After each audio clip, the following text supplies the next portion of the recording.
Hi, my name is Rachel Swire. I'm the owner and hairstylist and makeup artist for Salon Cabelo in the Buckhead area of Atlanta, Georgia. I've actually been in the hair industry for legally 10 years. However, my interest in the industry started long before that, probably about the time I was about 15. So altogether, it's been about a good 16 years or so that I've been involved in this industry and just love and adore everything about it.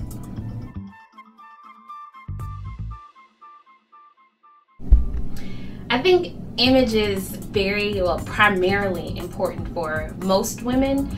I think, however, that there are some things that I think women need to identify as their own image to improve their own self-esteem, as opposed to a general standard of what beauty is and what image should be, as it directly correlates to what your self-esteem should be. And I try to help direct that a lot with a lot of the clients that I have, in helping them identify what they love about themselves and bring their inner beauty out. And their hair and their makeup and how they look is a direct expression of them as individuals, as opposed to the standard of beauty as we see it every day. A lot of the times when clients come in, it's not just simply getting their hair done.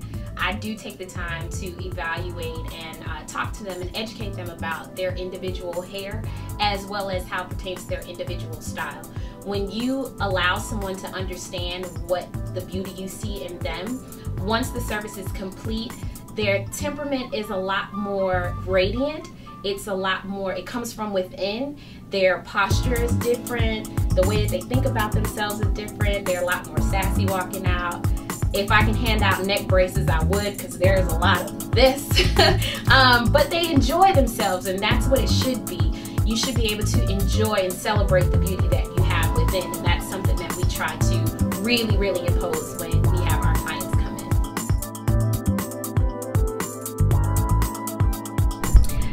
Going to the salon should not just be a one-stop, my hair is fixed, whip up in a genie type of a situation. Make sure that you discuss and actually develop something with your stylist to talk about how to maintain at home. And maintenance at home could be whether or not you're using the same products that are used on your hair when you go to the salon.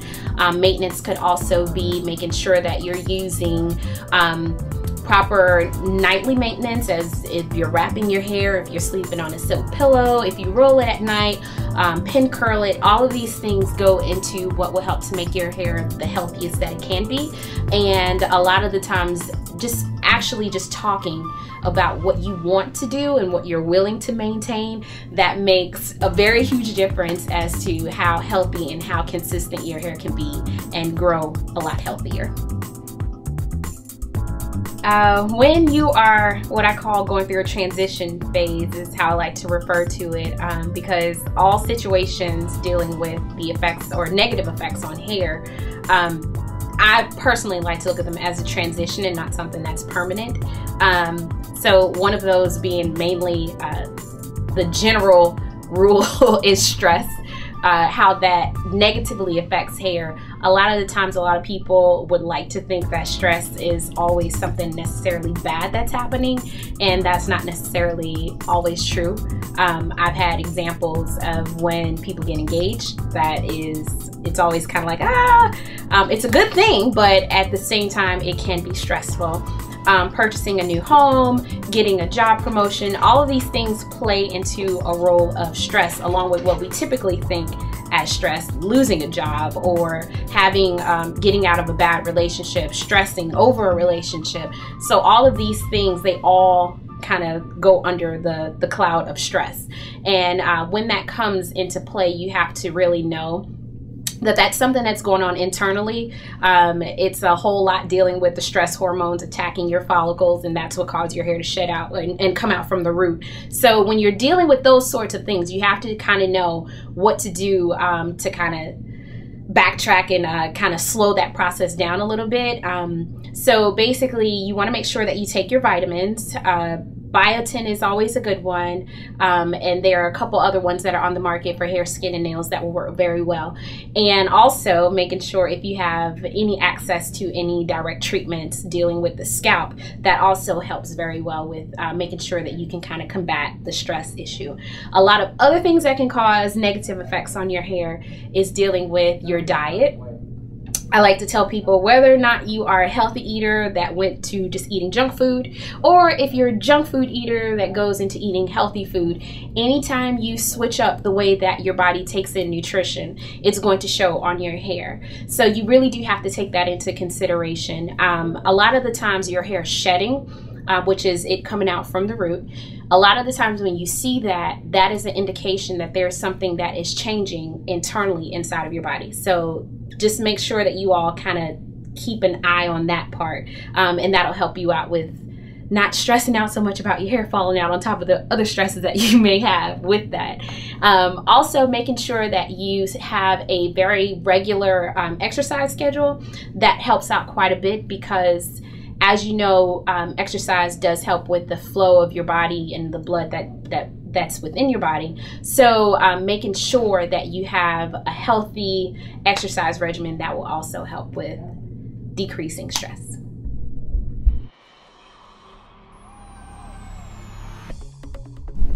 When it comes to the question of what is true beauty, I don't necessarily think that there is one answer for it.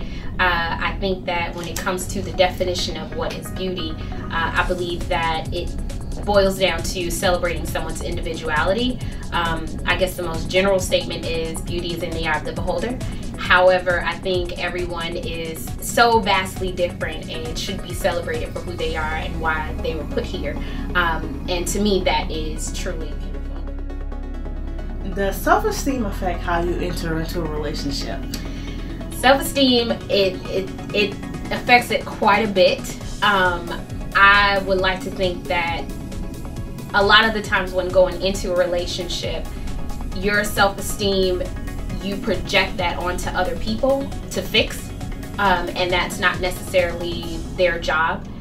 So I think having some self-esteem and really knowing and loving and adoring who you are on the inside, it makes the relationship easier, because you're not trying to have that person fix what needs to be dealt with inside of yourself. You're allowing to actually get to know the other person and actually see them for who they are, as opposed to trying to get them to fix who you are and also trying to get to know them as well. And I think that makes that a little bit too difficult. So when it comes to how self-esteem affects a relationship, I think it's very important that you are proud of who you are, that you love who you are, that you celebrate who you are, and that you're comfortable in your own skin. It's already difficult enough to try to adjust to someone else's ways, but trying to adjust with someone else as well as trying to get to learn and know yourself, it just makes it a little bit harder and frankly a little bit unnecessary.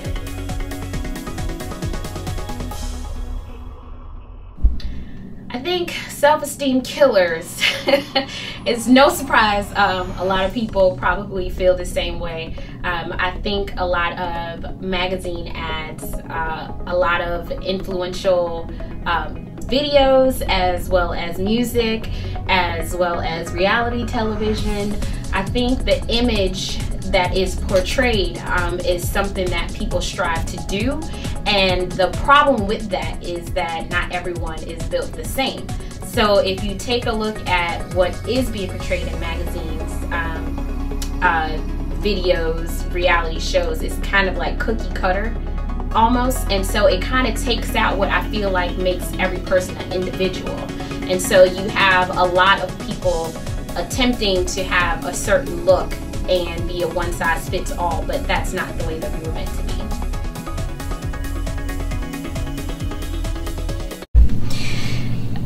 Note to my YouTube followers, I have not gone anywhere. It's just that YouTube has actually opened a lot of doors for me, and networking with the industry has kind of had me a little bit here and there, and I am so appreciative and thankful for everyone who has viewed every last video and have given me a lot of insight and a lot of input. I really, really do appreciate it. I have not forgotten about anyone out there.